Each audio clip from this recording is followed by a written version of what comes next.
분입니다. KBS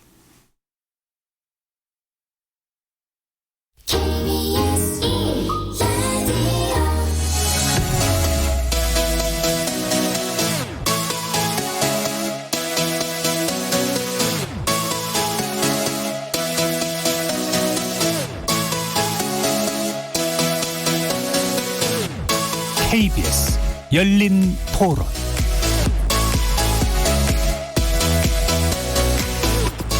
안녕하십니까. KBS 열린 토론 정준희입니다. 부동산 여부가 크죠. 우리 아는 지인도 건물 샀는데도 불구하고 이자도 자기도 다 내야 되는데 월세도 못 받는 반면에 자기도 이러지도 저러지도 못하는 공시가격 오른다 해도 별로 도움이 안 될 거라 저는 생각하는데요. 지금 전체적으로 경제가 조금 위축된 거는 맞기 때문에 좀 부동산 가격 같은 것들도 좀 떨어질 거라고 예상은 하고는 있어요. 근데 그게 얼마만큼 오래 갈지는 솔직히 잘 모르겠습니다. 그냥 요새 너무 막 안 좋다고. 왜냐면 어차피 집 보러 오는 사람도 없고 코로나가 끝나면 다시 되지 않을까. 시중에 돈이 너무 많이 풀렸잖아요. 그 유동성이 어디론가는 움직일 텐데 지금 경기 침체라고는 하지만 그게 뭔가 공급 과잉이나 문제가 생겨서 침체가 된 게 아니라 소비가 그냥 이연됐을 뿐이잖아요. 그래서 소비가 다시 시작되면은 이연된 게 폭발적으로 다시 회복하면서 풀려있던 유동성이 과하게 오히려 부동산 시장을 더 밀어올릴 위험도 있을 것 같은데 저는 침체로 갈 것 같지는 않습니다. 거리에서 만나본 시민들의 의견 잘 들어보셨습니까? 오늘 토론 주제는 바로 코로나 장기화가 부동산 시장에 미칠 영향과 대책입니다. 코로나19의 세계적 대유행이라는 충격은 직접적으로 경제에 영향을 미치는데요. 국내 중심은 물론 미국, 유럽 등 전 세계 금융시장의 혼란이 계속되면서 심각한 불황에 빠질 수 있다는 경고음이 켜지고 있습니다. 이 가운데 국내 부동산 시장 역시 코로나19 사태가 장기화될 경우 본격적인 하락세가 시작되는 것은 물론 패닉 상태에 빠질 수도 있다는 전망도 나오고 있는데요. 그래서 오늘 KBS 열린 토론에서는 코로나 장기화가 부동산 시장에 미칠 영향과 대책이라는 주제로 글로벌 경제 위기가 현실화될 경우 국내 부동산에 미칠 단기, 장기적 영향은 어떤 것일지, 그리고 지난해 12.16 부동산 대책을 비롯한 우리 정부의 연이은 고강도 규제책과 맞물려서 부동산 시장이 어떤 양상을 보이게 될지 세 분의 전문가와 심도 깊은 토론 나눠보겠습니다. KBS 열린 토론은 여러분들이 주인공입니다. 문자로 참여하실 분은 샵 9730 누르시고 의견 남겨주십시오. 단문은 50원, 장문은 100원에 정보 이용료가 붙습니다. KBS 모바일 콩, 트위터 계정 KBS 오픈, 그리고 유튜브를 통해서도 무료로 참여하실 수 있습니다. 날카로운 의견과 뜨거운 참여 기다리겠습니다. KBS 열린 토론 지금부터 출발하겠습니다.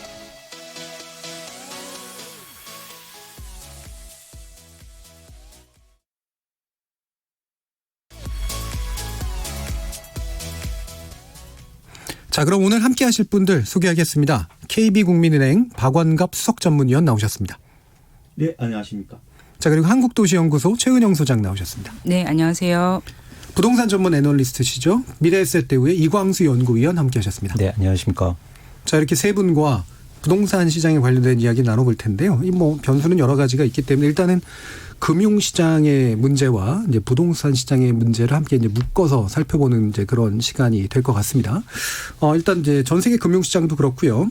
국내 금융시장도 상당히 흔들리고 있는 그런 상태인데 기본적으로 이런 금융시장의 위기 상황이나 뭔가 문제 상황이 부동산 시장과 어떤 관계를 맺고 있는가, 이거를 이제 사태를 좀 지켜보시면서 아마 생각하시는 바가 있으실 것 같아요. 그 부분에 대한 의견들 먼저 간단히 여쭙고 본격적인 쟁점으로 들어가도록 하겠습니다. 먼저 박원갑 전문위원님. 주식시장이 한마디로 이제 롤러코스터 장세를 연출하고 있고요. 다행히 이제 오늘 코스피가 8% 이상 올라서 1600선을 회복했는데 이게 추세적인 회복으로 될지 여전히 이제 불확실성이 큰 상황인데요. 부동산과 금융 시장은 사실상 옛날에는 서로 따로 떨어져 있었거든요. 근데 지금은 굉장히 이제 상관계수라고 그래서 연관도가 높다.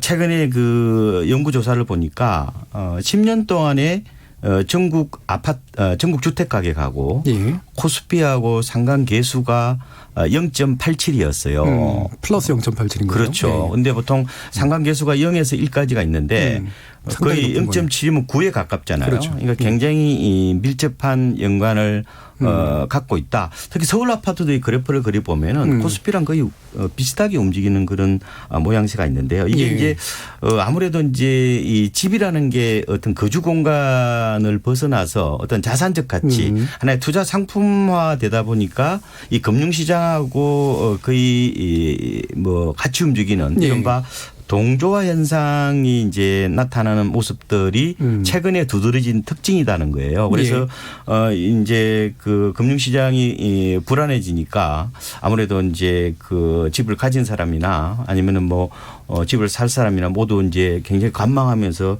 좀 조마조마하게 지켜보고 있는 뭐 그런 예. 양상이라고 보시면 될 것 같습니다. 기본적으로 부동산 시장이 이제 가져가는 금융시장과 연관성이 상당히 높진 않다라고 봤었는데 최근의 추세를 보면 이게 이제 상관계수가 그 정도 0.8에 가까이까지 나오는 거를 보면 특히 주식시장과 연관 속에서 오르면 오르고 떨어지면 떨어지고 이런 식의 이제 투자적 가치 이런 측면들이 많이 있다고 지금 의견을 주셨고요. 그러면 최은영 소장님은 어떻게 또? 네, 그 지금 주택이 사람이 사는 곳이라기보다는 상품으로서의 성격이 굉장히 강해지고 있다라는 그렇죠. 것에 관해서 문제의식을 많이 가지고 있습니다. 우리나라뿐 아니라 예. 외국에서도. 그래서 유엔 주거권 특보라는 분이 계신데 그분도 이렇게 주택의 금융화라는 네. 것으로 이제 문제 제기를 하고 계시거든요. 그래서 뭐 지금 주택하고 금융이 굉장히 밀접하게 연관이 되어 있는 것은 뭐 맞는 어느 말이고. 나라나 예, 그렇게 생각하고 있는 상황인 것 같습니다. 그러니까 마찬가지로 이제 의견을 또 주셨는데 이게 옳고 그름을 떠나서 일단 연동이 되고 있는 거는 분명한 것 같다라고 지금 얘기를 해 주셨고요. 이광수 연구위원님. 같은 진단인데요. 한국의 부동산 가격이 최근에 급증한 원인이 이제 두 가지인데요. 하나는 전 세계적으로 금리가 낮춰지면서 유동성이 확대됐고 예. 그러다 보니까 부동산을 투기화하는 그런 수요가 많이 증가했습니다. 그러니까 숫자로 보면 최근에 다주택자들이 특히 서울을 중심으로 급증하거든요. 예. 그런 분들이 그런 어떤 유동화하고 투자하는 분들이 집값을 올려놨기 때문에 예. 사실은 금융시장이 출렁거리고 변동성이 커지고 불확실성이 커지면 확실히 부동산 시장에 영향을 미칠 수 있는 거죠. 그럼 영향을 미치는 것도 이제 같이 이제 반대 영향이나 이런 게 아니라 그렇습니다. 같이 가는 영향이라는 말씀이신 그렇습니다. 거죠. 네. 그럼 뭐 이제 우리나라 또 금융시장이 이렇게 부동산 시장과 밀접하게 연관성이 있게 되는 상황이 벌어졌는데 또 우리나라 금융시장은 또 이제 미국의 시장에 또 영향을 또 상당히 받지 않습니까? 지금 미국 연준이 제로금리 시대를 다시 열었고 뭐 심지어는 무제한적 양적 완화라고 하는 뭐 수사도 이제 포함되어 있긴 한 것 같습니다만 돈은 말 그대로 그냥 풀고 찍어내겠다 이제 이런 식의 얘기잖아요. 일단 그럼에도 불구하고 미국 증시는 이제 불안한 그런 상태고 이게 우리의 금융시장이 일단 어떤 정도의 충격파 내지 영향으로 다가올지 연구위원님께서 좀 말씀 주시죠. 지금 가장 큰 문제는 과거 위기하고 좀 다른 예. 측면이 있는데요. 그러니까 단순하게 돈이 부족하거나 금융의 위기가 발생하면 이것처럼 돈을 풀면 풀리는 문제죠. 그런데 지금은 코로나19로 대표되는 일종의 불확실성, 실물 경제의 불확실성이 있기 때문에 이게 과연 돈으로 문제를 해결할 수 있느냐 그런 네. 근원적인 그런 문제 제기가 되고 있다는 겁니다. 그런데 네. 그래서 잘 보시면 주식시장도 뭐 금리를 제로금리로 가고 양적 완화를 많이 한다고 할 때 오히려 주가가 더 빠지는 그런 상황이 나타나고 있거든요. 네. 그런 측면에 보면 사실 한국 같은 경우에도 아주 뭐 상세하게 들어가면 한국이 미국에 투자한 뭐 실물 자산이라든가 아니면 금융 자산의 영향뿐만 아니라 전 세계적으로 달러의 영향 그리고 금융시장이 동조화돼 있기 때문에 한국도 이런 어떤 불확실성을 당연히 가질 수밖에 없는 상황이지 않나 생각하고 있습니다. 예. 말씀 전통적인 뭐 금융정책 내지 통화정책이나 이런 게 은행에 이제 돈을 안 묶어두면 바깥으로 돈이 흘러나와서 유동성이 증가돼서 결국 경제를 뭔가 활성화시키는 데 도움이 된다라고 하는 전제가 지금 이제 안 통하는 지금 상황이 됐다는 말씀이시잖아요. 그렇죠. 쉽게 말하면 돈으로 병을 고칠 수 있느냐. 그 부분에 대해서 원초적인 질문들을 투자자들이 하기 시작했다는 겁니다. 예. 뭐 이렇게 우리 다른 토론에서도 여러분들이 지적해 주셨습니다만 이게 두 가지 문제가 지금 겹쳐 있는 건데 하나는 방금처럼 이렇게 양적 완화가 일반화됐던 시대를 이미 겪어왔기 때문에 이게 안 먹히는 상황이 만들어졌고 게다가 코로나19라는 대단히 물리적이고 중요한 어떤 위험적 환경 때문에 소비나 뭐 이런 것들 생산이나 이런 것들이 다 타격을 입는 이 두 가지가 이제 겹쳐져 있기 때문에 이 방법이 과연 먹힐 것이냐. 그럼 불안이 계속될 수밖에 없다 이제 이런 말씀이시잖아요. 그러면 부동산하고 연관성을 이제 우리가 따져봐야 될 텐데 두 가지 정도의 의견이 대립하고 있는 것 같긴 합니다만 뭐 대부분은 이제 사실은 뭐 의견 인재는 모으지 않을까 싶긴 한데 일단은 불안정성이 증가하니까 당연히 같이 떨어질 것이다. 일부 이제 예측해 주셨던 것처럼. 근데 이제 또 다른 관점에서 보면 돈이 풀리니까 안전자산의 일종인 부동산에 돈이 몰리지 않겠냐. 결국은 상승하지 않겠냐. 아까 이제 시민분도 보니까 굉장히 전문적인 이야기 해주셨던데 그죠? 소비의 이연 현상이라든가 이런 거 얘기를 해주시면서요. 결국은 이제 부동산이 오를 것 같다. 이런 얘기까지 해주셨는데 세 분은 이 하락론과 상승론에서 일단 어떤 전망을 하시는지 한번 들어볼게요. 우리 소장님부터 들어볼까요? 네, 저는 상승하기는 힘들다고 봅니다. 이 코로나가 아니었어도 더 이상 상승 여력이 없을 정도로 최근에 집값이 몇 년 동안 너무 많이 올랐거든요. 그러니까 뭐 강남의 30평대 아파트가 재건축 아파트가 10억이었던 게 2016년인데 불과. 그게 지금 한 4년 정도 되는 동안 거의 20억이 되고 2배 가까이 뛴 상황이거든요. 예. 그럼 이걸 계속 우리가 지속할 수 있느냐. 결국 많은 부분들을 빚으로 뭐 빚내서 집사라는 정책에 빚으로 메꿔왔던 것이고 가계부채가 폭발적으로 증가하지 않았습니까? 예. 이걸 계속 빚을 내면서 지탱할 수는 없는 상황이기 때문에 코로나가 아니어도 이게 집값이 계속 상승하기는 힘든 상황이었는데 이제 어떤 특별한 계기가 이제 코로나가 되어서 장기적으로 집값이 단기적으로도 집값이 다시 오르기는 좀 힘든 상황이라고 봅니다.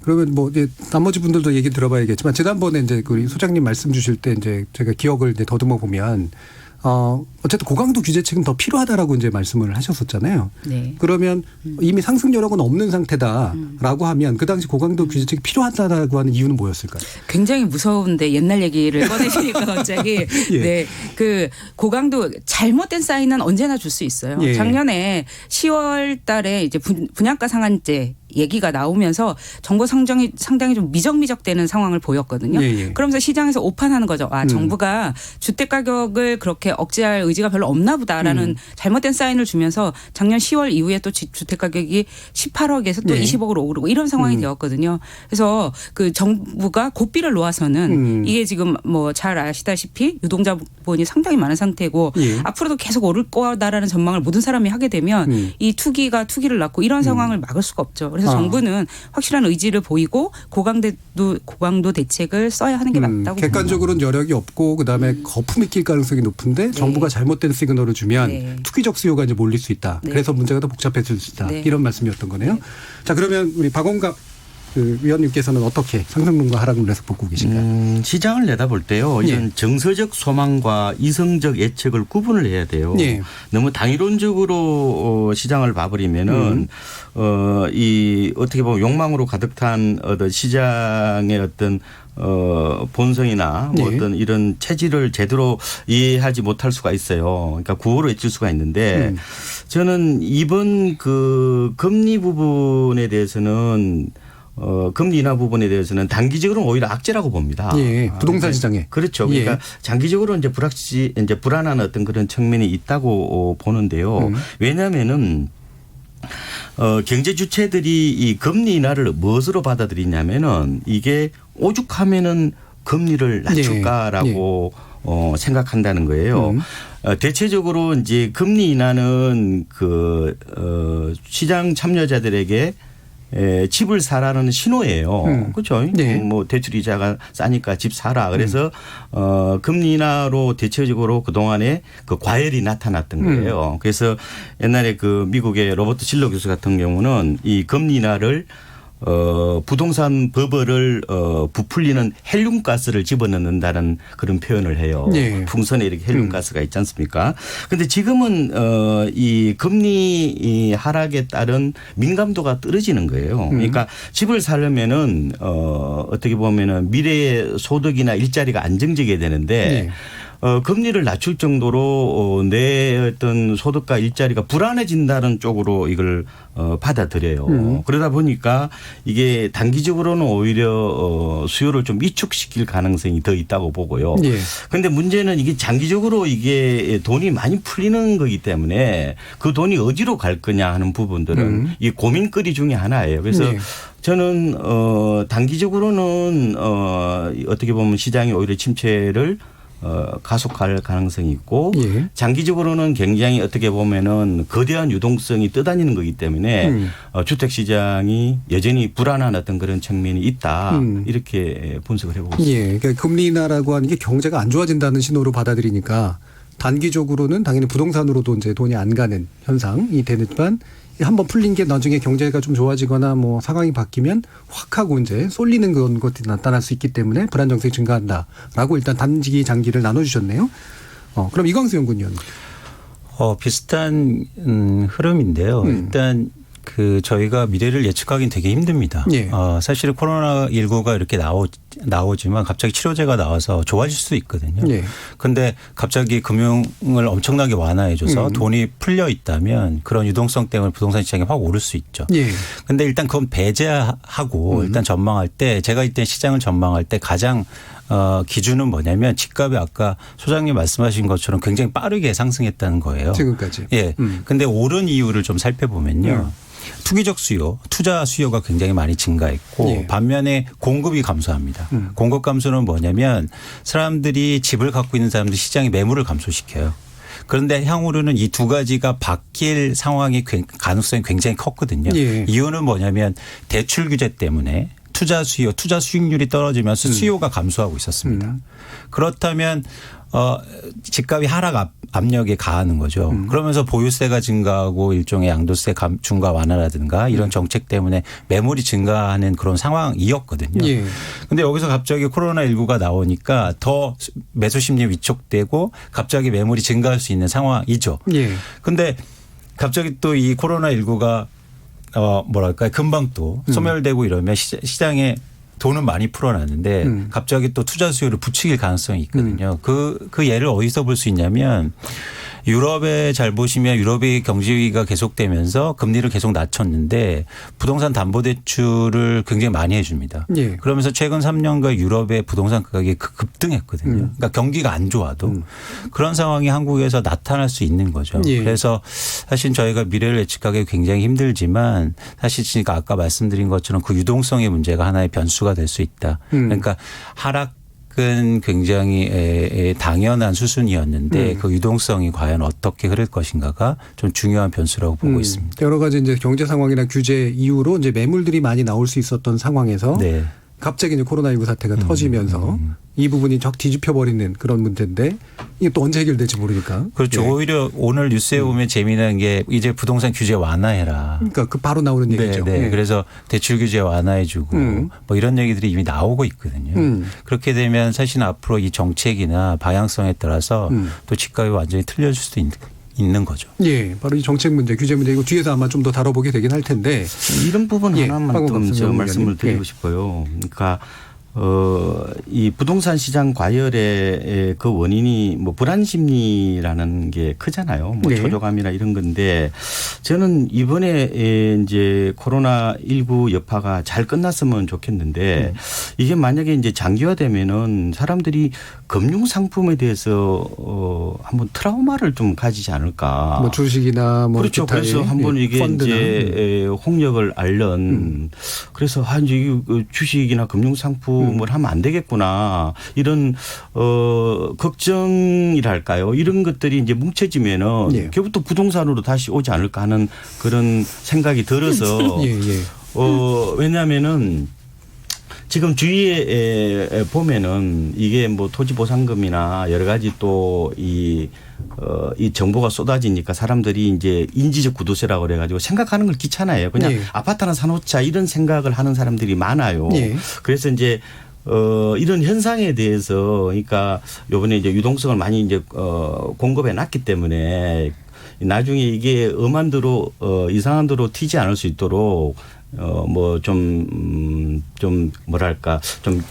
속도를 좀 빨리 해서 어떤 유동성을 나중에 좀 조절한다든지 그리고 지금 어떻게 보면 규제를 완화한다든지 이런 신호를 시장에 보내면 굉장히 위험하다고 생각합니다. 그러니까 이 유동성이라는 게 조마조마할 수밖에 없는 어떤 그런 측면이 있고, 그러니까 요번에 어떤 그런 그 시장 참여자들이 어떻게 보면 금융자산하고 부동산하고 적절하게 분산해서 가야 되는데 오히려 이번 사태로 부동산 쏠림 현상이 나타나지 않을까 하는 그런 걱정이 좀 있어요. 그럼 그 부분, 박원갑 위원님은 모든 것을 주택가격이 오르는 방향으로 보시는 것 같은데요. 모든 변수를. 그런데 우리가 미래를 볼 때 있어서 가장 중요한 건 사실 과거의 경험이라고 생각합니다. 과거를 통해서 미래를 볼 수 있고 그다음에 미래를 예측할 때 가장 중요한 변수가 되는 건 사실 주택가격과 관련해서 전통적으로 소득과 인구 가구 구조죠. 근데 이제 소득은 우리나라가 상당히 오랜 기간 정체해 있었고 지금 2013년 박근혜 정부 출범 이후로 소득이 그 문재인 정부뿐 아니라 그때부터 이미 소득이 거의 증가하고 있지 못한 상태거든요. 우리가 장기적으로 이제 저성장 국면에 들어가고 있는 그런 상태인데다가 그다음에 인구 측면에서도 보면 이게 결국은 조만간에 인구가 절대적으로 감소하는 우리나라 학계 출산율이 세계적으로 가장 낮은 수준이고 이런 상황이 지속되고 있는 변수도 있다는 거죠. 지금 코로나에 의한 변수나 이렇게 굉장히 미래를 예측하기 힘든 변수만 있는 것이 아니라 장기적인 인구 가구 구조, 그다음에 우리의 소득, 저성장 국면으로 들어온 것들 이런 것들을 보면 계속 주택 가격이 상승할 것인지 그러니까 사실 우려는 저도 가지고 있죠. 어떻게 될지 모르는 그런 위험성이 있지만 큰 틀에서 보면 그리고 제가 아까 이제 미래를 예측함에 있어서 과거의 경험 말씀을 드렸는데 지금 코로나로 인한 세계적인 경제 위기 이런 비슷한 경험들을 우리가 하지 않았습니까? 그 1997년의 IMF 그다음에 2008년 세계 경제 위기 때 그 이후에 주택 시장이 어떻게 움직였는지를 생각해 보면 우리의 미래를 전망하는 데 좀 도움이 될 것이라고 생각하는데 굉장히 장기적인 침체에 빠지죠. 몇 년간씩에. 알겠습니다. 지금 이제 말씀들을 모아보면 살짝 다르신 부분도 있지만 일단 단기적으로는 하락의 국면들이 오는 거는 되게 비슷한 것 같고요. 근데 장기적으로 어떤 양상으로 펼쳐진가에 대해서 약간씩의 시각 차이가 있으신데 그 이유 중에 하나가 이제 장기를 얼마만큼 잡을 것이냐의 문제이기도 한 것 같아요. 이거를 3개월로 잡을 거냐, 10년으로 잡을 거냐, 100년으로 잡을 거냐의 문제도 있으니까. 그러면 이렇게 단기적 하락장에 대해서는 대체로 여기서 단기라고 하는 거 우리가 체감할 수 있는 범위 안에 될 것이니까. 그럼 내지 중기 내지 장기라고 얘기할 때 그 시간 범위를 대충 어떻게 잡고 계세요? 이를테면 소장님 같은 경우에. 저는 몇 년 정도는 돼야 중장기가 되지 않을까. 몇 년이면 한 3, 4년 이상? 3, 4년, 5년. 지금 보통 사이클이 4년, 5년 정도로 왔다 갔다 하는 것 같거든요. 그렇게 보면 그 안에서는 크게 상승 여력은 없다라고 보고 있는 거죠. 그러면 박원갑 연구위원 맞는 말씀이죠. 그러니까 어차피 지금은 우리가 미래를 예측할 때 10년 일을 내다보면 그거는 의미가 없는 거예요. 그러니까 제가 이제 그 인구 줄어드는 거라든지 우리가 저성장으로 가는 거라든지 이런 부분들은 어떻게 우리 경제 엄청난 큰 그 바위덩어리예요. 그런데 이제 우리가 지금 그런 5년 뒤의 미래보다는 당장 이게 유동성이 넘쳐서 내년에는 내후년이 어떻게 될 거냐 말하자면은 이런 비성적 과열이 나타나서 우리 거시경제의 어떤 건전성을 해치면 어떨까 하는 그런 걱정 때문이지 저는 집값 올라야 된다는 그런 기우제적인 사람은 아니고요. 저는 그렇지는 않고요. 근데 다만 이제 포인트의 문제라고 보는데 그런 가능성에 대해서 저는 경계를 해야 된다 이렇게 보는 거지. 그 소장님하고 저도 그 대체적으로 비슷한 측면은 많아요. 왜냐하면 저도 집값이 작년까지 서울이 6년 이상 올라서 이제 지금은 조심해야 된다. 특히 30대들이 지금 묻지마 매입하는 것은 그 하우스포로 갈 수 있는 굉장히 그 위험한 투자행위다 그런 얘기를 많이 했어요. 그런데 포인트는 이제 약간 다를 수 있지만 전체적으로 우리 경제의 어떤 안정적인 성장이라든지 시장의 부동산 시장의 어떤 안정 이런 부분들은 누구나 다 바라는 거죠. 다만 그 부분에 대해서 우리가 이런 부분이 나타날 수가 있으니까 좀 주의해야 된다, 대비해야 된다 이런 측면에서 말씀드리는 그러니까 5년 이상의 어떤 장기를 예측하기도 어렵지만 객관적으로 보면은 사실은 부동산이 이렇게 무작정 이렇게 상승할 만한 여력은 없다라고 보시는데 대신 이제 한 내년이나 후년이나 이렇게 한 2, 3년 기간 안에서 요 사태가 만약에 끝나고 나면 갑자기 확 이제 부동적 되게 불안정해지면서 문제가 생길 수 있다라고 지금 얘기하신 거잖아요. 그러면 이광수 연구위원은 어떤 시간대를 보고 계세요? 저희가 장기를 얘기할 때 그 한 가지 그러니까 확실한 것들이 있습니다. 예를 들어서 내일 해가 뜰 거다. 해가 질 거다. 뭐 이런 것들은 확실하잖아요. 그렇죠. 미래를 예측할 때. 근데 이 자산시장의 예측이 확실한 건 뭐냐면 오르면 떨어지게 돼 있습니다. 그리고 떨어지면 오릅니다. 그 시간의 문제죠. 사이클이 있다는 거죠. 그런데 여기서 그거를 증폭하는 그 정도의 문제가 사실 기간을 길게 하기도 하고 짧게 하기도 하는 거죠. 예. 그래서 예를 들어서 저희가 2013년부터 서울을 중심으로 해서 집값이 크게 올랐는데요. 그렇게 되면 한 7년 올랐잖아요. 그럼 앞으로 이제 조정되면 한 5, 6년간 계속 안정적으로 이제 하락할 가능성이 사실은 컸죠. 예.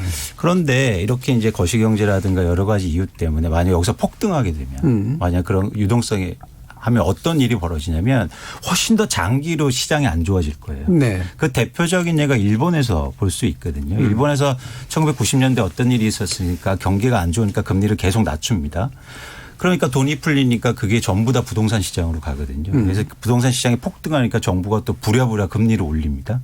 그렇기 때문에 한 20년간 시장이 저성장으로 가고 부동산 시장이 안 좋아지거든요. 예. 사실 이 부분이죠. 그래서 사실 미래를 예측하고 장기를 예측하는 건 지금의 변화를 정확히 보면 되거든요. 그래서 예를 들어서 지금이 그래서 굉장히 중요한 상황이라고 전 보고 있고요. 사실은 제가 강조하지만 이 코로나19 사태가 없었으면 좋았고 없으면 당연히 부동산 시장은 조정받을 수밖에 없었어요. 예. 이유는 뭐냐면 정부 부동산 정책이 역대로 최고로 강력했거든요. 그러면 그거에 영향을 계속 받을 거고 대출도 안 되고 그렇게 오른 가격에선 조정받을 수 있었는데 하나의 변수가 생긴 겁니다. 그런데 이 변수가 의외로 상방이든 하방이든 크게 영향을 미칠 수 있다.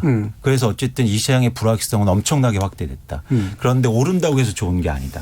만약 여기서 크게 오르면 장기로 불황에 빠질 수 있고 만약 여기서 의외로 영향이 없다면 사방으로 안전하게 소프트 랜딩 할 수 있다는 전망을 저는 하고 있습니다. 예. 그러면 이 부분도 한번 같이 말씀 나눠보시죠. 이게 사실 어떤 누구의 시각으로 보느냐에 따라서 뭐 예를 들면 시장이 안정돼 있다라든가 시장의 악재다라든가 그렇죠. 이런 게 사실 관점이 다를 수 있잖아요. 그렇죠. 예를 들면 집이 없으시거나 떨어지길 바라는 분은 그게 시장 그러니까 가격이 하락하는 게 안정화되는 거고 자기 자산이 있으신 분들은 적당히 올라주는 게 이제 또 시장이 더 좋은 거라고 이렇게 판단을 하니까 지금 이제 금융시장의 충격을 바라보면서 부동산 시장이 적당한 모습을 만약에 갖춰간다면 우리가 약간 우리 사회의 관점에서 봤을 때 그게 어떤 모습일까요? 예를 들면 연구위원 같은 경우. 아주 정확하게 이상적인 부동산 시장을 예측하기는 힘들지만 장기적으로는 경제 성장률보다 조금 더 상승률이 높으면 자산이기 때문에 뭐 투자 성격도 있고 하기 때문에 그 정도의 상승률은 계속 유지하는 게 사실 필요하다고 보고 있고요.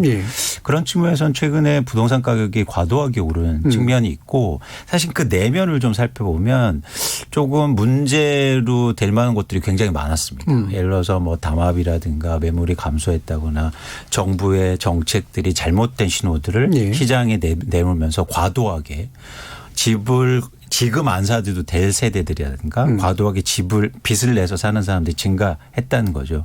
사실 그런 측면에서는 최근에 부동산 시장이 건전하지 못했다. 그럼 좀 계속 말씀드리지만 그래서 이제 리스크가 훨씬 큰 상황 아닌가 생각을 하는 겁니다. 예, 대체로 이제 경제 성장의 어떤 선에 맞춰가는 것 정도가 그나마 괜찮은데 과도하게 오르거나 과도하게 또 떨어지거나 이러면 또 상당한 불안정성이 만들어지기 때문에 안 좋다. 이렇게 이제 보시는 거잖아요.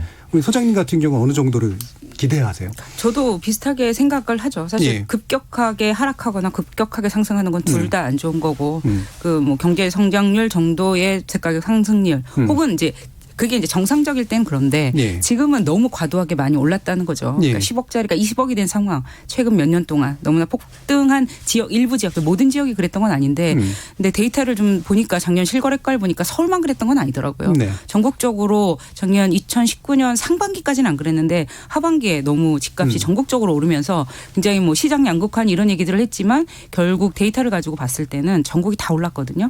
이렇게 급격하게 상승한 상황은 상당히 안 좋은 뭐 경제 상승률보다 훨씬 높은 그 주택가격 상승률을 보이는 상황은 좀 심각한 상황이라고 보죠. 왜냐하면 이거는 집을 결국 집에 대한 부담 능력을 집값이 높아지는 건 결국 이게 전세가도 올리고 월세가도 더 올리고 그래도 그나마 좀 다행이라고 생각되는 건 매매가 올라간 거에 비해서는 전월세가는 상대적으로는 네. 좀 안정적이어서 그게 그나마 세입자들의 고통을 조금이라도 덜어주는 면이 있었긴 했지만 뭐 사실 집값이 계속 올라가는 상황에서 언제까지 얘가 계속 안정될 거라고 보긴 좀 힘들거든요. 예, 박원갑 전문위원님도 그렇죠. 마찬가지. 뭐 대체적으로 이제 뭐 물가 상승률 이내의 안정세를 이상적인 형태로 보죠. 그러니까 인플레이션 해지 정도만 되는 수준이 가장 이상적인데 뭐 집값이 오른다는 것은 사실상 이거는 이해관계가 그냥 상충되어 있는 문제예요. 그럼요. 그러니까 네. 어떻게 보면 사회 전체적으로 보면 이 제로섬 게임이거든요. 네.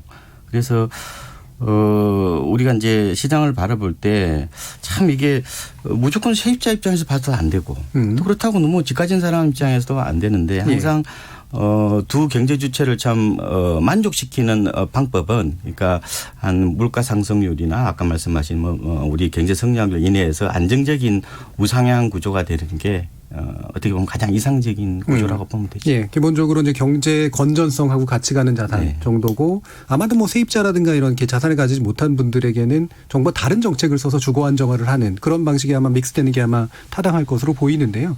지금은 이제 이게 충격이 확 하고 떨어지거나 뭐 이런 식의 또는 갑자기 또 둘이 확 오르거나 이럴 가능성이 높아져서 이제 지금 문제가 되는 거잖아요. 그러면 이광수 연구위원님은 이게 이제 어느 정도 시점에서 그런 어떤 기미나 이런 것들이 현실화될 거라고 보세요? 뭐 시점을 얘기하기는 힘들지만 저희가 거래량으로 시장을 좀 진단할 수 있는데요. 예. 예를 들어서 거래량이 감소하면서 가격이 오르면 급등할 가능성이 있습니다. 반면에 거래량이 감소하면서 가격이 빠지면 굉장히 급락할 가능성이 있죠. 그래서 거래량을 판단하는 게 되게 중요하고요. 그래서 예. 지금은 약간 그런 측면에서는 거래량이 떨어지면서 가격이 떨어질 가능성이 굉장히 큰 상황이죠. 그런데 이런 상황이 거래량은 계속 감소하는데 갑자기 가격이 툭툭 튈 수 있단 말이죠.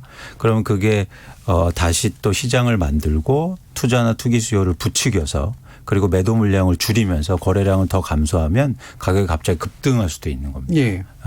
그래서 항상 그런 징후들은 사실 거래량에서 저희가 좀 찾고 있습니다. 일단 거래량의 추이를 먼저 보고 그렇죠. 거기서 이제 위로 튈 거냐 아래로 이제 가라앉을 그렇죠. 거냐를 그다음에 판단하는. 그래서 일부에서는 이제 시장이 어려워지면 거래를 원활하게 해주는 방안들이 되게 필요하다라고 네. 보는데요. 네. 사실은 일면 이제 동의도 합니다. 그런데 사실은 그러면 그러니까 시장이라는 게 그 거래량을 통해서 어떤 징후들을 계속 나타내고 그거에 맞춰서 또 정책도 이렇게 만들어가는 거기 때문에 사실은 거래량을 계속 주시할 좀 필요가 있어 보입니다. 박원갑 의원님도 마찬가지인가요?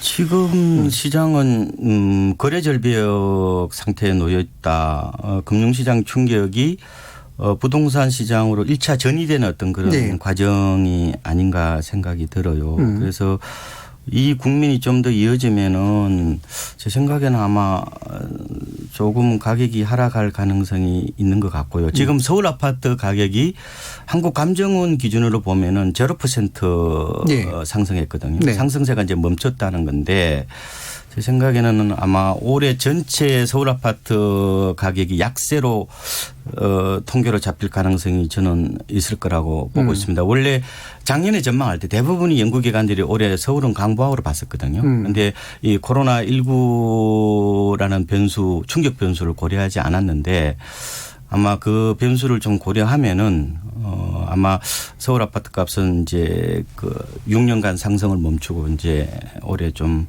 조정기로 접어들 가능성이 충분히 있다 이렇게 보고 일단 있습니다. 거래량이 줄어드는 추세일 거다라고 보시는 거네요. 그러면? 그렇죠. 거래량이 어떻게 보면은 가격보다 훨씬 더 예.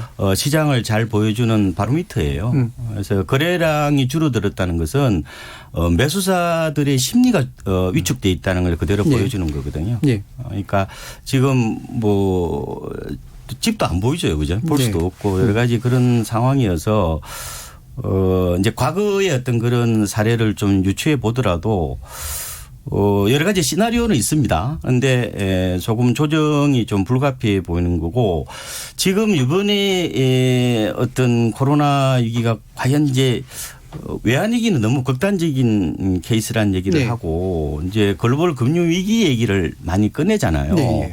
근데 글로벌 금융위기 때 당시에 보면은 서울 아파트 가격이 통계적으로 보면요. 2008년 9월부터 12월까지 적게는 10%, 많게는 한 25% 정도 빠졌어요. 예. 실거래가로 그렇게 빠졌습니다. 굉장히 충격을 줬던 거죠. 그런데 그때는 어떻게 보면은 돌발 낙제에 의해서 빠져서 V자형 회복을 했었는데 네.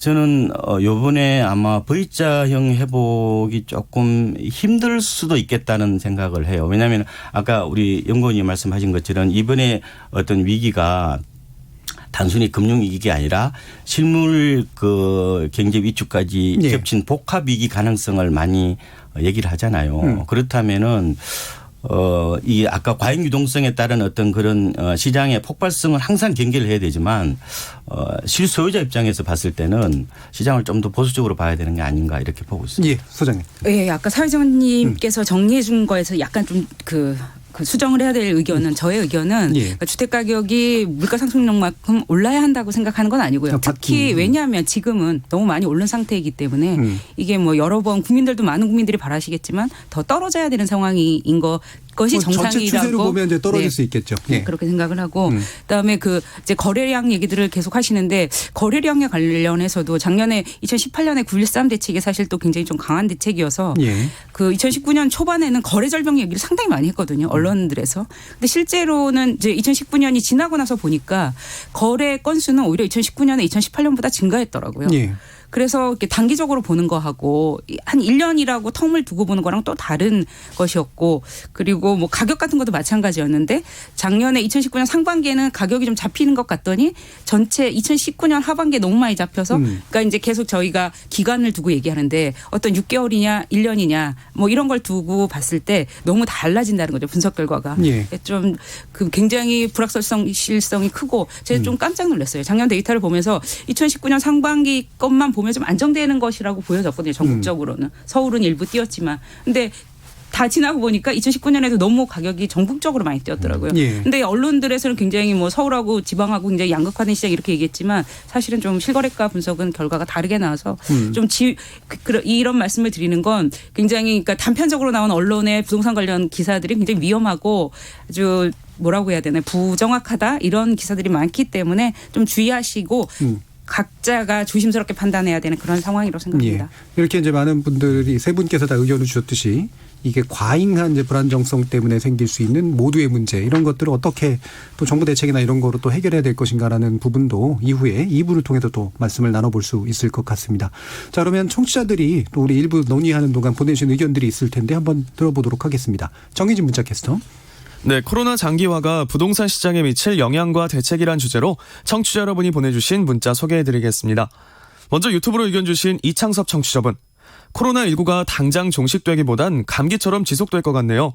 결국 코로나 백신을 빨리 만드는 게 부동산뿐 아니라 글로벌 경제를 살리는 해결책으로 보입니다. 콩아이디 0017님. 당장은 코로나19 팬데믹으로 전 세계가 위기인 만큼 당분간 국내 경제 하락은 불가피해 보입니다. 콩아이디 5761님. 부동산 본질은 거주에 있습니다. 때문에 부동산의 가격이 오르는 작금의 현상들은 정상이 아닙니다. 고로 부동산 가격은 반드시 내려야 합니다. 솔직한 제 심정은 부동산 가격이 폭락했으면 싶네요. 유튜브로 의견 주신 신수코 청취자분. 자본주의의 본질은 자본이 순환해야 하는 제도이기는 하나 부동산은 돈을 돌리는 수단에서 빼주어야 가격이 잡히죠. 진짜 살고 싶은 사람이 많아져서 올라가는 것은 어쩔 수 없다고 봅니다. 하지만 실제 거주하려는 목적이 아닌 사람에 의해 가격이 상승되는 것은 막아야 합니다. 이것은 집을 바라보는 철학의 문제입니다. 경제 상황과 너무 엮지 말았으면 싶네요. 라고 보내주셨네요.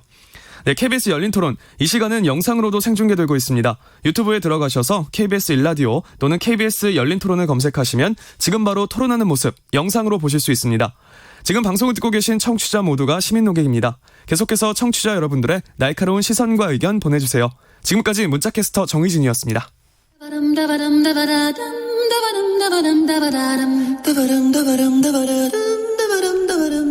여러분은 지금 청취자와 함께 만들어가는 고품격 시사방송 KBS 열린 토론을 듣고 계십니다.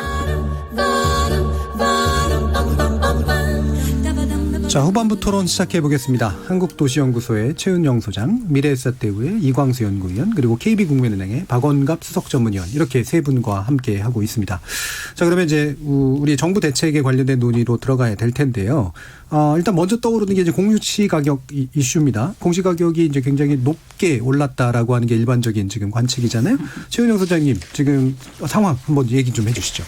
네, 공시가격이 전국적으로는 5.99% 올랐고 서울 같은 경우에는 14.75%로 예. 올려서 특히 서울의 경우에 다른 해에 비해서 많이 올랐는데요. 근데 이제 이 부분이 좀 불가피한 측면이 있었다고 봅니다. 왜냐하면 서울을 중심으로 최근에 아파트 가격이 많이 올랐잖아요. 예. 지금 공동주택에 대한 공시가격을 최근에 발표한 것인데요.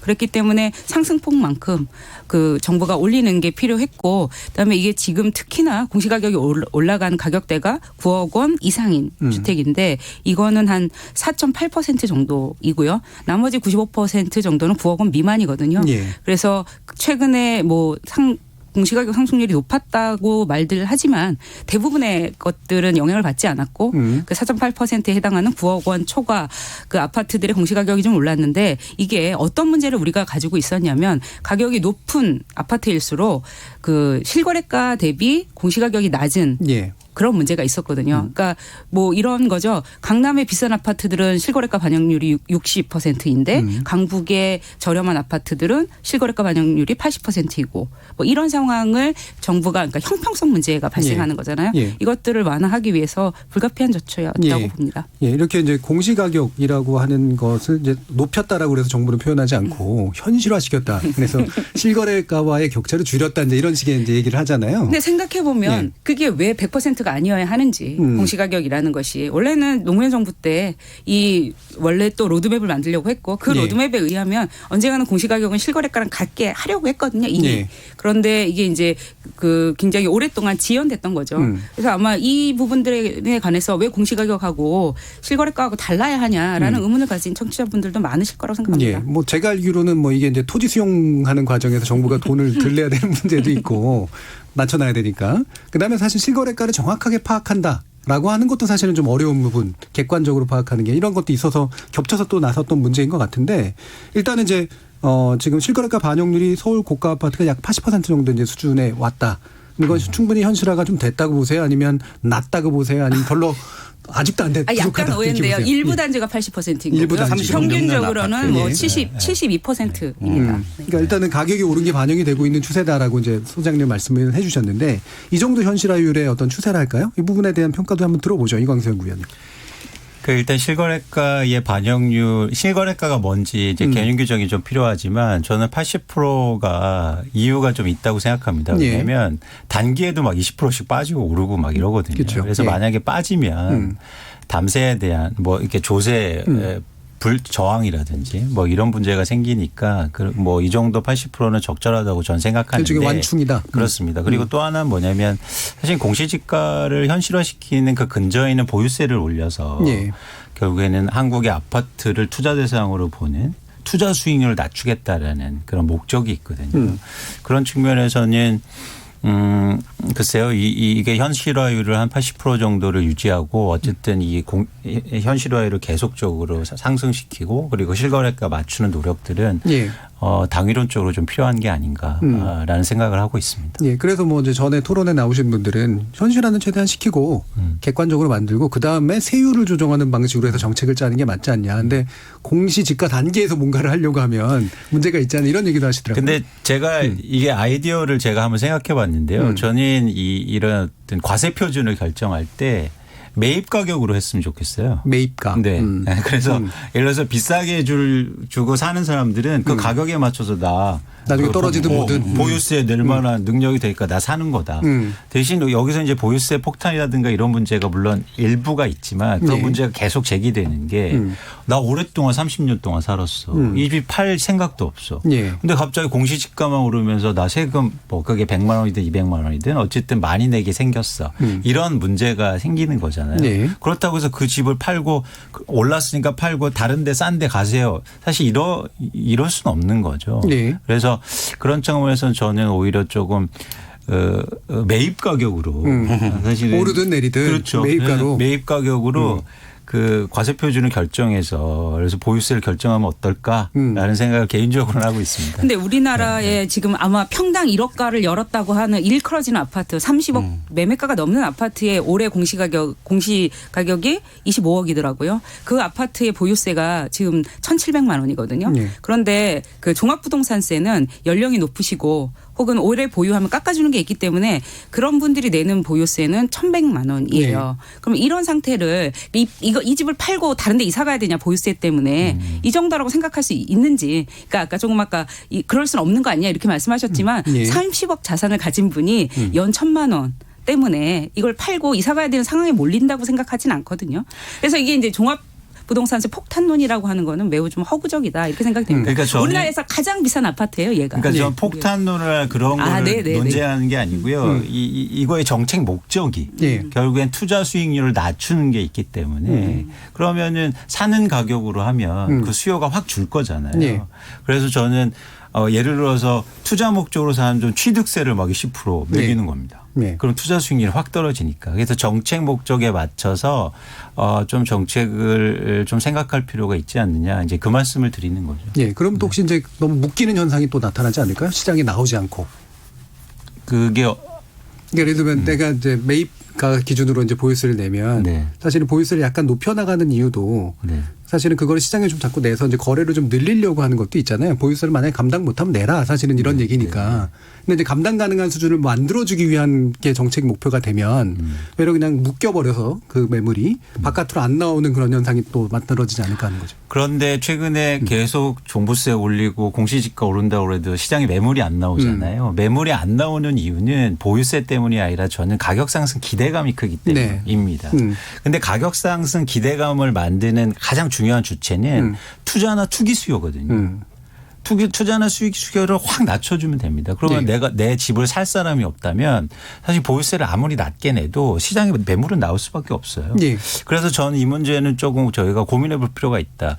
그러니까 아주 단순하게 생각하면 보유 부담을 늘리면 시장에 매물이 나올 줄 알았는데 안 나오는 거죠. 지금까지. 안 나오는 거죠. 저희가 수치로 보면은 서울의 아파트가 과거에 100채당 10채나 8채 정도가 시장에 매물이 나왔다면 작년에는 지난해에는 4채밖에 안 나와요. 근데 갖고 있는 사람들이 다 알고 있어요. 앞으로 보유세 많이 내야 되고 뭐 폭탄이 될 수도 있고 알고 있는데도 시장에 안 나오는 거. 뭔가 이게 정책의 엇갈림이 좀 나오고 있는 게 아닌가라는 생각을 하고 있습니다. 지금 공시가하고 연결하면서 여기까지 왔는데 또 우리 박원급 의원님도 말씀. 이번에 그 고가주택을 중심으로 그 공시가격이 이제 낮게 평가됐던 부분들은 일부 해소된 측면은 있는 것 같아요. 그래서 9억 원 이상을 기준으로 이제 현실화율을 올렸잖아요. 그래서 9억 원에서 15억 미만은 70%, 15억에서 30억 이하는 이제 75%, 이제 30억은 넘어가면은 이제 80% 현실화를 했기 때문에 어느 정도 정책적인 어떤 목표는 맞춰가고 있다. 로드맵에 맞춰가고 있다. 이렇게 보고 있고요. 다만 이제 이게 지금 단기적으로는 이게 고가 아파트에 대해서 현실화율을 좀 상대적으로 높였지만 장기적으로는 결국은 현실화율을 같이 가야 될 것 같은 생각이 들고요. 이번에 주로 정책적인 목표가 이제 강남 쏠림 현상, 뭐 강남 불패 혹은 서울 불패라는 이 어떻게 보면 프레임을 좀 깨야 되지 않느냐. 뭐 그런 어떤 정책적인 어떤 취지들이 많이 반영돼 있다 이렇게 볼 수 있을 것 같습니다. 그러면 뭐 어쨌든 지금 이제 수치로 드러나는 걸 보면 여러분들 말씀 주셨지만 이제 상승세는 일단은 멈춘 것 같고 그 다음에 이제 수억 원 이상 가격을 낸 급매물이 동작했다. 뭐 이거 지켜봐야 되는 거니까 이게 실제로 뭐 실거래가로 반영이 될지 안 될지의 문제는 어쨌든 가격의 하락 요인들이 좀 높아지고 있다 정도까지는 일단 수치로 확인할 수 있을 것 같은데 이게 이제 어떤 요인이 이제 그럼 주택이 작동한 거냐에 대한 판단을 좀 해 주실 필요가 있을 것 같아요. 뭐 다 코로나19다라고 얘기는 하겠지만 어쨌든 앞에서 정부가 뭔가 대책을 써서 강력히 잡고 있었기 때문에 그게 이제 나타나는 거다. 아니다. 그거보다는 그냥 코로나19 때문에 갑자기 푹 하고 나타난 거다. 뭐 여러 가지 견해들도 충분히 있을 수 있단 말이에요. 아까 이제 소장님 말씀 잘 해주셨는데 이게 이제 이런 말이 있어요. 정책은 누적적으로 가격에 반영된다 이렇게 해요. 그러니까 단박에 세상에 이루어지는 게 없습니다. 마법의 정책은 없어요. 이게 어느 정도 누적이 되었을 때 그게 효과를 발휘하는 게 있거든요. 그래서 저는 이번에 이제 강남이나 이 중심으로 이제 가격이 아까 보니까 재건축이 실거래가를 보니까 한 두 달 사이에 한 10% 정도 빠졌더라고요. 예. 그런데 그 원인이 여러 가지 있겠지만 아까 말씀하신 대로 뭐 코로나19도 있었고 그리고 이제 단기간 급상승에 따른 피로감도 생각보다 컸던 것 같고요. 그리고 15억이 넘으면 아예 대출이 안 되는 이런 부분은 그 갭 투자를 차단한 어떤 그런 정책의 어떤 그런 좀 복합적으로 이제 작용한 결과가 아닌가 이런 예. 생각이 들고요. 그래서 이번에 보유세 어떤 많이 올라가니까 강남에 어떤 그 집을 사야 되겠다는 대기 수요들은 조금 줄어들지 않을까 이렇게 예상을 해보고 있습니다. 일단 현재 특히 강남 지역을 위주로 나타나는 건 확실히 이제 지금까지 정부 대책이 누적된 강력한 대책이 누적된 결과를 일단은 보는 게 옳다라고 지금 보신 거잖아요. 소장님도 마찬가지 생각이신가요? 예, 저도 그렇게 보는데요. 이게 사실은 코로나 변수가 아니었어도 주택 가격은 지금 빠지고 있는 와중이었거든요. 예. 작년 12, 16 대책이 강하기도 했고, 근데 사실 저는 12, 16 대책보다 12월 17일에 발표된 공시가격이 정말 더 시장에 앞으로 영향이 더 클 거다라고 보긴 했어요. 예. 왜냐하면 지금 사실 많이 올라간 것처럼 보이지만 이게 여기서 끝이 아니거든요. 내년에도 왜냐하면 아까 제가 말씀드렸지만 9억 원 넘는 아파트의 현실화율이 지금 72%거든요. 예. 올해 많이 올렸다고 하지만 그럼 이거는 앞으로도 계속 상승 여지가 있다는 거죠. 예. 그래서 그 지금 종합부동산세나 재산세의 보유세의 상승은 앞으로도 계속될 것이기 때문에 이 영향이 장기적으로 갈 거예요. 예. 그래서 그리고 아까 이제 종부세 아무리 올려도 매물 안 내놓는다 이렇게 말씀하셨지만 사실은 이게 수천만 원이 넘어가면 얘기가 달라지는 거거든요. 특히 다주 1주택자들은 아까 제가 말씀드렸던 것처럼 우리나라에서 제일 비싼 아파트 한 채를 가지고 있어도 뭐 오래 가지고 있었다면 한 1,000만 원 정도 세금을 내면 되니까 1주택자는 버틸 수 있겠죠. 종부세를. 그런데 이것들이 뭐 다주택자의 경우에는 2, 3주택을 가지고 있는 경우에는 6천만 원, 7천만 원 되는데 이걸 버틸 수 있는 사람은 우리나라에 그렇게 많지 않거든요. 예. 뭐 연소득이 1억이 남는 사람이 그렇게 많지 않고 뭐 그 1억 그 10억 이상 가진 자산가가 뭐 얼마라 그러더라 한 10,000명 예. 그렇게 생각보다 많지 않은 상황에서 이렇게 지금 현실화되고 있는 종부세를 버틸 수 있는 사람 많지 않다고 생각해요. 그래서 지금 이 코로나라는 아주 그 뭐라고 해야 되나 예측하기 힘든 변수 이외에도 정부 정책이 누적적으로 쌓였고 그런 결과로 앞으로도 주택 가격은 그 영향으로 지금 떨어지고 앞으로도 좀 그럴 거라고 보는데 근데 이제 좀 변수들은 있어요. 그러니까 분양가 상한제에 대해서 계속 정부가 요번에도 또 연기를 하지 않았습니까? 예. 이런 사인들이 이제 시장에 잘못 읽히면 그 또다시 폭등할 수 있는 그런 우려.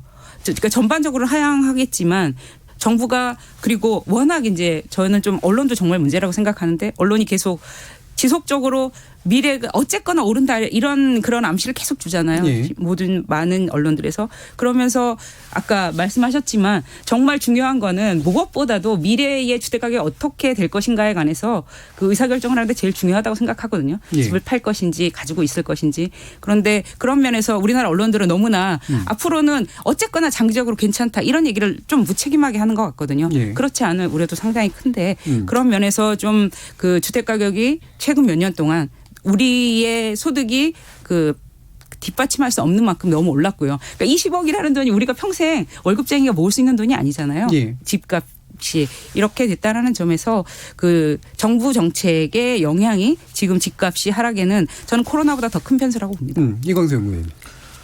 비슷한 의견인데요. 예. 일단 지금의 주택 시장이 조금 위축돼 있는 가장 큰 이유는 일단 정부 대책이 굉장히 강화됐고 역대 최강력한 대책 예. 사실입니다. 그중에서 대출 규제가 영향을 미치고 있다. 왜냐하면 수요가 감소하고 있기 때문에 그래서 단순하게 금리가 낮춰지지만 대출 자체가 안 되니까 집을 살 수 있는 사람이 시장이 없거든요. 그러다 보니까 대출 규제가 직접적으로 영향을 미치는 강남 먼저 조정을 받는 거죠. 그래서 어떤 현상이 일어나냐면 대출이 되는 데는 오히려 오르거든요. 그래서 지금의 시장 변동, 일부 지역의 시장 변동, 특히 하락은 규제가 가장 컸다고 있고 네. 또 그 이면에는 또 가격이 많이 올랐다. 그래서 사실 지금 팔고 싶어요. 투자 목적으로 집을 사신 분들은 네. 이제는 팔아야 된다는 생각이 있었는데 네. 수요가 계속 줄어들고 있으니까 뭔가 이제 시장의 변화가 일어나고 있는 거죠. 그런데 여기서 이제 코로나19가 아까 다시 말씀드리자면 어떤 영향을 또 미칠 건가는 하나의 네. 또 변수가 되고 있다라는 생각을 갖고 있습니다. 일단 이제 강남 제일 오른 순서로 이제 또 아마 이제 이게 가격이 멈추거나 하락하는 모습들로 나타나는데 일단 그렇죠. 그렇습니다. 강남하고 또 마영성 이른바 서울의 마영성 지역까지. 그렇습니다. 근데 이제 아까 남은 지역이 이제 이런 대출 규제를 덜 받는 지역이라든 이런 데 풍선 효과가 나타나고 있었는데 뭐 이를테면 인천이라든가 아니면 다른 지역 같은 경우에 이 풍선 효과는 그러면 이제는 안 나타날 거라고 보시나요? 아니면은 마찬가지로 좀 우려는 좀 있다고 생각하시나요? 저는 이 코로나19 때문에 풍선 효과가 굉장히 빠르게 사그러들 것 같습니다. 그건 이제 코로나19 때문이죠. 예, 정책 때문이 거네요. 아니고. 예. 네. 그래서 그 영향이 좀 있을 것 같고요. 사실은 지금 그러니까 정부의 규제가 오히려 이런 영향까지 합쳐서 워낙 세니까 만약에 더 하락폭을 크게 만들 수도 있는 거죠. 예. 그런데 제가 2006년부터 한국의 아파트가 실거래가가 신고되는데 전국적으로 한번 제가 어떤 통계조사를 한번 해봤습니다. 제가 궁금한 게 뭐였냐면 어떤 아파트가 많이 오를까 그 기간 내에. 그랬더니 아주 동일한 게 뭐냐면 많이 빠진 게 많이 오르거든요. 예. 네. 그런 측면에서 반대로 많이 오르면 많이 빠지게 돼 있어요. 변동폭이 크다. 그렇죠. 그래서 사람들은 많이 오른 게 오히려 계속 오르고 불패라고 얘기하지만 시장의 어떤 작용이라든지 시장의 변화 방향은 확실합니다. 그런 측면에서는 이렇게 변화를 저희가 좀 읽을 수 있는 거죠. 그러면 이제 방금 또 말씀을 주셨는데 아까도 잠깐 얘기가 나온 겁니다만 자 그래서 이제 규제 대책 먹히고 있고 근데 게다가 코로나19까지 오니까 시장 충격이 외로 세져서 급격한 하락의 문제를 대비해야 돼. 그러니까 이제 풀자. 예를 들면 보유세 문제도 좀 고민해보고 예를 들면 세부담 완화시켜주고 그다음에 거래도 늘리고 뭐 이런 식의 얘기들이 솔솔 피어오를 수도 있을 것 같아요. 실제로 일부에서는 얘기가 나오는 것도 있고요. 이 부분에 대한 뭐 위험성이랄까 아니면 또는 뭐 나름대로 타당한 측면이랄까 어떤 게 있을까요? 아니면 정책의 일관성이나 신뢰성도 훼손될 수도 있고요. 네. 시장에 또 잘못된 신호를 보낼 가능성이 있다. 지금 유동성은 넘치다. 언제든지 시장은 요동칠 가능성이 있는 상황이잖아요. 예. 그래서 지금은 뭐 규제 완화를 요구하기에는 여러 가지 시기조도 맞지 않고 시기상조 어떤 이런 측면에서 좀 바라보고 있고요. 조금 시장이 과거보다 이제 불안정성이 컸기 때문에 이걸 잘 관리하면서 어떻게 지켜나가야 되는 거 아닌가 이런 생각을 해보고 일단 시그널 자체는 계속 연속적으로 주는 게 옳다라고 지금 보시는 거고요. 예, 소장님. 네, 저도 마찬가지 의견인데요. 정부가 정책의 일관성을 지키는 것은 굉장히 중요하다고 생각합니다. 이런 지금 뭐 코로나로 인한 경제 위기에서 사실은 정부가 LTV DTI 규제, 금융 규제를 굉장히 오랫동안 몇 년 동안 해왔던 것이 오히려 다행이라는 생각이 들잖아요. 지금 뭐 박근혜 정부 때처럼 빚내서 집 사라 해서 굉장히 무리하게 사람들이 집을 샀다면 이런 경제 위기에서 굉장히 위험해지는데 굉장히 몇 년 동안 규제를 했기 때문에 예. 그나마 더 사실 우리나라 주택시장은 다른 나라에 비해서는 좀 안정적일 수 있거든요. 거품이 덜 꼈다. 네, 그러니까 거품이 덜 꼈다는 아니고 규제는 했다. 거품은 많이 꼈지만 그래도 금융 규제를 했기 예. 때문에 뭐 본인의 소득에 비해서 너무나 많이 그 대출을 받고 그게 일부는 규제가 됐다. 예. 이제 아닌 사람도 물론 있을 거고 그래서 하우스푸어가 문제가 없진 않을 거라고 봅니다. 주택 가격이 하락하면 그렇게 생각을 하는데 그런데 그런 면에서 규제를 풀자 이 말은 좀 말이 안 맞는다고 생각하고요. 예. 지금 지금 LTVI, DTI를 규제를 했기 때문에 그나마도 주택시장에 관해서 조금 안정감이 있게 보는 것이고 그다음에 아까 그 종합부동산세나 이런 세제 문제와 관련해서는 사실은 그것들이 뭐 시장에 내놔라 이런 목적보다는 예. 과세 공평성이라는 측면 그리고 그 자산을 많이 가진 사람이 그만큼 세금을 부담해야 된다라는 그 근본적인 사회 정의 이런 문제들이 있기 때문에 그런 문제를 훼손하면서 경기를 부양해야 된다라는 주장은 옳지 않다고 봅니다. 예. 네, 정부가 받아들이기도 힘들 거라고 생각하고요. 이광수 연구위원. 한국의 부동산의 유통시장을 활성화하고 가격이 오른다고 그래서 전체 경제가 좋아진다면 전 적극적으로 찬성하죠. 예. 그러니까 예를 들어서 서울의 집값이 아파트 가격이 크게 올라서 경제가 막 자산 효과도 나오고 소비가 증가하고 기업도 좋아하고 이런 게 검증이 됐으면 저는 적극적으로 찬성하는데요. 그게 검증되지 않았고요. 오히려 예. 부정적인 효과들이 굉장히 큽니다. 그래서 사실은 부동산 시장을 통해서 어떤 부양을 하거나 경기 부양하는 게 특히 유통시장 네. 이렇게 거래되는 시장에서는 되게 유의를 해야 된다. 오히려 지금처럼 금융의 역할이 부동산 실물에 영향이 큰 시장에서는. 그래서 저는 그 부분에 대해서는 지금 대출 규제라든가 정부의 규제의 일관성을 가져갈 필요가 있고요. 물론 정책이라는 게 유연성을 가져야죠. 그런데 저는 그 유연성을 이런 유통시장 말고 분양시장에 가져가셨으면 좋겠어요. 예를 들어서 개발이라든가 예. 이게 왜냐하면 저희가 정책에 되게 실기를 한 게 사실 부동산 시장이 안 좋았을 때 예를 들어서 2008년도부터 2012년 동안 12년 그 긴 기간 동안 저희가 좀 적극적으로 공급도 중산층이라든지 이런 계층을 위해서 공급도 늘려주고 공공주택을 하고 개발 사업을 했으면 한국의 부동산 시장이 이렇게 안 됐습니다. 예. 네. 그런데 그런 부동산 시장이 안 좋았을 때 분양시장이라든가 이런 것들을 정부에서 개입을 못하고 그냥 단발적으로 유통시장만 좋게 만들기 위해서 예. 대출을 완전히 풀어주고 이렇게 했거든요. 뭐 양도세 완화라든가 그렇습니다. 이런 조치하고. 그래서 저는 정책의 방향성은 사실 유통시장과 분양시장을 좀 이원화해서 예를 들어서 아파트가 좀 중산층이나 저소득층에서 많이 지어지고 이런 아파트가 지어지면 경기에도 도움이 되잖아요. 예. 그래서 고용 인력도 증가하고 그런 소비도 증가할 수 있기 때문에 그래서 저희가 좀 이원해서 생각할 필요가 좀 있다. 제가 한 가지 또 강조하고 싶은 건 저희가 굉장히 중요할 때입니다. 여기서 금융시장을 잘못 건드려서 대출이라든가 이런 것들을 완화해 준다면 갑자기 부동산 시장이 폭등할 건데요. 가능성이 있죠. 네. 그런데 그렇게 되면 굉장히 오랫동안 장기 불황으로 가는 거죠. 한국은. 일본처럼. 그러니까 일본처럼 꼭 된다는 게 아니고 이게 조건식이 걸려 있는 거죠. 그래서 지금 정부 정책이 중요한 때다. 그런데 뭐 아까도 말씀드렸지만 오늘 벌써 뭐 대출 규제 풀어줘야 된다. 양도세 적게 내야 된다. 이런 얘기들이 나오고 있거든요.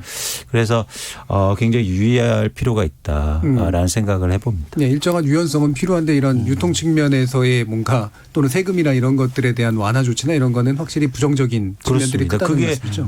경기 부양이라든지 그게 어떤 경제를 위해서 도움이 되지 않는다는 거죠. 그렇죠. 박원갑 의원. 지금 고민해 봐야 될 게 이제 세입자 보호 부분인 것 같아요. 예. 그러니까 외환위기라든지 뭐 글로벌 금융위기 때 보면요. 매매 가격보다는 전세 가격이 더 많이 빠졌어요. 네. 그래서 이제 전세는 일종의 자금융이기 때문에 시장의 동향을 적극적으로 반영하는 어떤 그런 특성이 있는데 지금 전세 가격하고 매매 가격하고 뭐 차이가 거의 없잖아요. 네. 특히 2, 3년 전에 이제 들어왔던 분들은 이게 매매 가격이 조금만 떨어지면은 세입자가 고스란히 이른바 깡통 전세가 되는 깡통 전세 가능성이 있단 말이에요. 네. 과거에는 이제 어느 정도 매매 가격하고 전세 가격하고 차이가 이제 벌어져서 일종의 이제 이게 절연이 된 거예요. 완충 그러니까 효과가 있는. 하우스푸어의 어떤 그런 고통들이 이제 세입자한테 전가가 안 되었던 거죠. 지금은 깡통 전세하고 깡통 주택이 동시다발적으로 발생할 가능성이 항상 있어요. 네. 그래서 이런 부분에 대해서 조금은 고민을 좀 더 해야 되지 않느냐. 정책적인 어떤 그런 초점과 경계감을 좀 가져야 되지 않느냐 이렇게 보고 있습니다. 예. 그럼 이런 충격이 이제 아마 코로나19 장기가 되면서 뭐 일단은 당연히 시장에 굉장히 좀 하방 압력이랄까요? 뭐 이런 거로 이제 작동을 할 텐데 그것도 이제 부동산의 종류에 따라서 혹시라도 다룰 수 있나라는 그런 궁금증도 있어요. 이를테면 아파트 같은 특히나 고급 아파트 같은 주거용 주택이 영향을 많이 받을 것 같은데 상업용 부동산이라든가 뭐 토지 같은 그런 측면들이라든가 이런 것들도 비슷한 종류의 영향을 미칠 거라고 일단은 보시나요? 연구위원님. 일단 그 가격 하락폭이 크거나 영향이 크게 받으려면은 개인들이 많이 갖고 있거나 거래가 빈번할수록 사실 가격 변동폭이 클 수 있잖아요. 예. 그런 측면에서 토지 같은 경우에 거래가 빈번하지는 않습니다. 그래서 과거에도 보면 토지가 안정적으로 계속 상승하거든요. 그래서 토지 자체는. 네, 그래서 그런 차원에서 토지 시장이 뭐 급격하게 변동하거나 이러기는 좀 제한적이라고 보고 있고요. 대신 투자 목적이나 이렇게 산 부동산들 대표적으로 예를 들어서 재건축 아파트라든가 예. 아니면 뭐 신도시의 상가들 이렇게 뭐 분양가가 엄청나게 높았거든요. 그래서 투자 목적으로 사놨는데 경기가 안 좋으면 사실은 시장이 클 수가 있죠. 지역별로 저희가 또 살펴보면은 특히 최근에 한 2, 3년 동안 이게 수치를 보면은 많이 안 팔아서 오른 지역이 있습니다. 네. 거래가 없어서. 네. 그런 지역은 좀 더 하락폭이 클 수 있죠. 이제 시장에 매물을 내놓을 테니까. 그래서 지역별로도 그런 특성이 있고 또 상품별로도 투자 목적이나 투자 성격이 큰 지역은 하락폭이 좀 클 수가 있다는 생각을 합니다. 예. 박원갑 의원님 어떻게? 상대적으로 저는 상권 부분을 좀 걱정을 하고 있는데요. 상권. 예. 이제 임대료가 좀 떨어지고 예. 또 연체도 있고요. 공실이 좀 늘어나면서 많은 이제 어려움을 겪고 있는 어떤 그런 측면. 그걸 솔직히 가장 큰 걱정을 하고요. 또 예. 소비 또 패러다임이 인터넷이나 모바일로 또 급속하게 바뀌었잖아요. 이 상권이 저는 어떻게 보면 구조적 침체 가능성이 있지 않을까. 그러면 그게 또 자영업자 부실로 또 이어질 수 있으니까 참 이 부분이 좀 걱정이 되고 그 다음에 좀 영향을 받는 것은 이제 주택 시장인데 이제 거래가 많기 때문에 이제 재개발 재건축 같은 주로 이제 대출을 많이 내고 투자 상품 성격인 이런 쪽, 그다음에 일반 아파트, 그다음에 이제 오피스라고 그러죠. 상가 건물 순으로 마지막은 이제 토지 정도가 될 거라고 보이는데, 그래서 이게 이제 항상 이게 코로나 이 어떻게 보면 일부의 여파가 지속 기간이 어느 정도 될 거냐. 그리고 이게 시장에 미치는 그 충격 강도가 어느 정도 될 거냐에 따라서 다르긴 해요. 그런데 이제 지금 예상으로 한 6개월 정도 간다 그러면은 사실상 뭐 혜택 보는 혹은 반사익 보는 부동산 시장이 없을 거다. 그래서 특히 요새 보면은 그 풍순효과 얘기를 많이 하잖아요. 풍순효과는 그 금방 터져요. 그래서 지금 일부의 뭐 9억 이하 무조건 뭐 저가 아파트들은 뭐 그 규제도 안 받으니까 유동성이 풀리니까 오른다고 그렇게 생각하기 쉬운데 굉장히 위험한 사고라고 보고요. 그러니까 결과적으로 위기가 좀 더 심화되면은 모든 부동산이 다 평준화 혹은 그 동조화 현상이 나타난다는 점에 좀 과거에 그랬고요. 그런 경험치들을 한번 좀 되짚어 볼 필요가 있지 않느냐 생각이 됩니다. 일단은 보수적으로 봐야 되고 특히나 이제 상가 중심으로 좀 더 위험도가 높다라고 일단 판단을 해 주셨고요.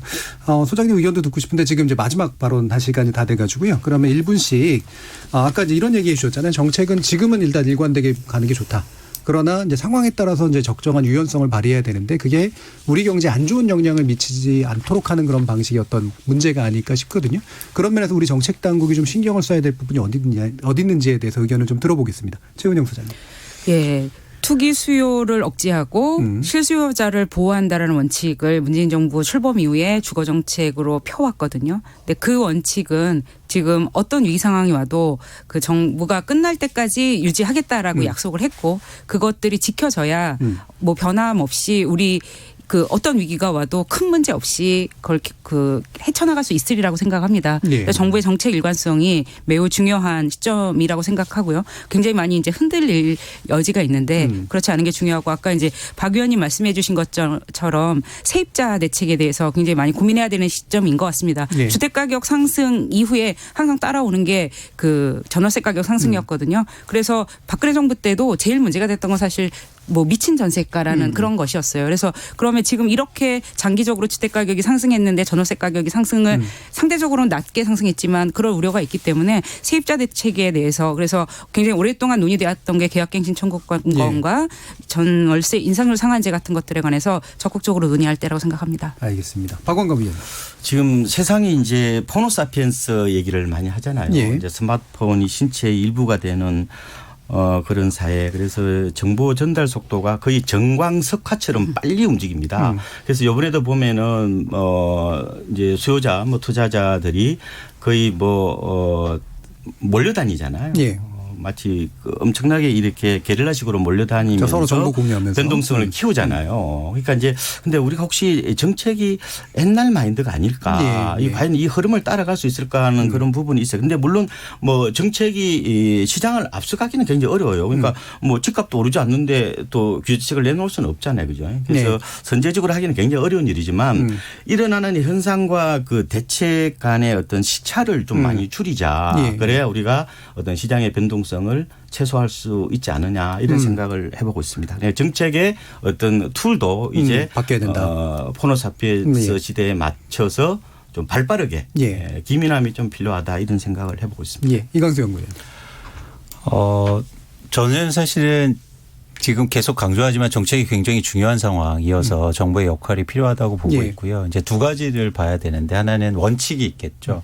그리고 시장이 계속 이렇게 움직이니까 거기에 이제 따라가서 변동하는 건데 그런 차원에서는 최근에 가장 우려하는 게 이 부동산 정책이 정치화가 돼서 사실은 이런 문제를 근본적으로 좀 풀어내야 됩니다. 그러니까 예를 들어서 정치가 바뀌면 정책이 또 바뀔 거야. 뭐 이런 기대감을 준다거나 아니면 반대로 뭐 정치가 계속될 거니까 규제는 계속될 거야. 그래서 근데 이런 기회들이 항상 부동산 시장이 좋을 때 할 수 있는 일들, 나쁠 때 할 수 있는 일들이거든요. 그러니까 뭐냐면 정책이 제대로 시장에 먹힐 때는 시장이 항상 예. 불안할 때. 예. 막 좋을 때는 정책이 안 먹히는 봐왔듯이 그래서 저는 아주 정책이 호기를 마련하고 있다. 그래서 정부가 좀 잘했으면 좋겠다라는 기대감을 갖고 있습니다. 알겠습니다.